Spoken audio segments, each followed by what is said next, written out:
Sequencing DNA in Space, presented by Science at NASA. Ever since the first strands of DNA were sequenced in the 1970s, researchers understood the profound significance of analyzing genetics for a wide range of medical and biological research. DNA sequencing is used to identify forms of life, to study how different organisms are related and how they evolved, to pinpoint genetic diseases in individuals, and to develop pharmaceutical treatments for maladies. It's even used for crime fighting. Now, thanks to an experiment just delivered to the International Space Station, it may be possible to do all these things in space. On July 20, 2016, a SpaceX Dragon supply ship docked with the ISS carrying thousands of pounds of supplies. Among the items on board was a handheld DNA sequencer named MinION. Developed by Oxford Nanopore Technologies, MinION works well on Earth. NASA's biomolecule sequencer investigation will find out if it works just as well in microgravity. Kristen John of NASA's Johnson Space Center says, "The goal is to take a technique widely used here on Earth and test it in the spaceflight environment of the ISS, so that one day it could possibly be used in crew health applications or even for the detection of life on Mars."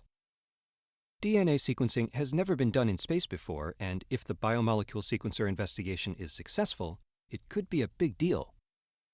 Sarah Castro-Wallace of the Johnson Space Center mentions just a few of its uses.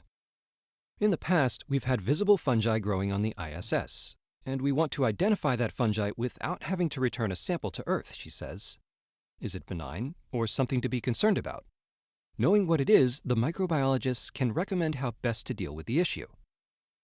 As a self-contained spacecraft, the ISS slowly and inevitably collects microbes carried on board by astronauts, on the surfaces of supplies, inside foodstuffs. It's a bit of a microbial zoo. A DNA sequencer can help identify those microbes, as well as testing the cleanliness of air and water. Castro-Wallace says about 85% of the water on station is recycled, from urine, condensate, sweat, everything. Is it being processed to where it's microbially clean? We want to know in a more real-time way if that water processor is working. Principal investigator Aaron Burton of the Johnson Space Center notes that astronauts themselves could benefit from sequencing. You can look at DNA for permanent changes, what spaceflight is doing to your DNA long-term, but also looking at the RNA, you can see how the human body or other organisms are reacting in real time. During the biomolecule sequencer investigation, crew members will sequence the DNA of bacteria, viruses, and rodents from samples prepared on Earth that have known genomic characteristics. Researchers on Earth will run parallel experiments on the ground to evaluate how well the hardware is working. The USB-powered sequencer, about the size of a small candy bar, is tiny compared to the large microwave-sized sequencers used on Earth.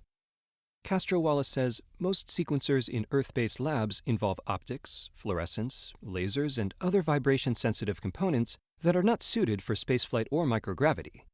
There is huge power consumption at play with those as well. MinION, on the other hand, has minimal moving parts and plugs directly into a laptop or tablet, which supplies power to the device and collects the sequencing data.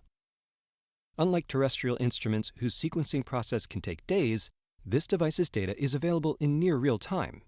Analysis can begin within 10 to 15 minutes from the application of the sample.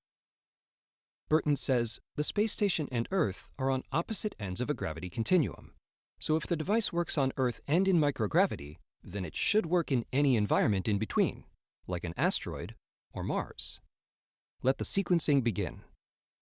For updates from the International Space Station, visit www.nasa.gov/station.